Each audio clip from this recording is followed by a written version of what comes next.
ಇದೆ ಬಜಾಜ್ ಡಾಮಿನಾರ್ 250. ಇದರಲ್ಲಿ riding modes ಕೊಟ್ಟಿದ್ದಾರೆ. ರೋಡು, ರೈಲು, ಆಫ್ ರೋಡು, ನಮ್ದು ಯಾವುದೋ ಐತಲ್ಲ.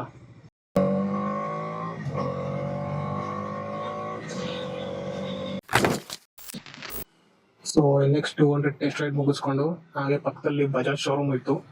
ಇಲ್ಲಿ ಡಾಮಿನಾರ್ 250 ಟೆಸ್ಟ್ ರೈಡ್ ಮಾಡೋಣ ಅಂತ ಇದ್ದೀನಿ. ಸೊ ಕೇಳೋಣ, ನೋಡೋಣ. ಸರ್, ಇದು ಡಾಮಿನಾರ್ 250 ಟೆಸ್ಟ್ ರೈಡ್ಗೆ ಸಿಗುತ್ತಾ? ಇದು ಕಂಪ್ಲೀಟ್ ಆಫ್ ರೋಡ್ ಬೈಕ್ ಏನಲ್ಲ, ಹಾಗೆ ಅಡ್ವೆಂಚರ್ ಬೈಕು ಅಲ್ಲ. ಸೊ ಒಂದು touring bike, highway tourer, highway cruising bike ಇದು. ಸೊ ನೋಡೋಣ.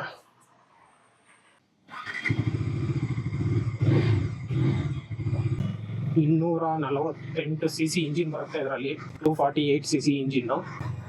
ಸೊ 26 bhp ಹಾರ್ಸ್ ಪವರು ಮತ್ತು 24 ನ್ಯೂಟನ್ ಮೀಟರ್ ಟಾರ್ಕ್ ಪ್ರೊಡ್ಯೂಸ್ ಮಾಡುತ್ತೆ.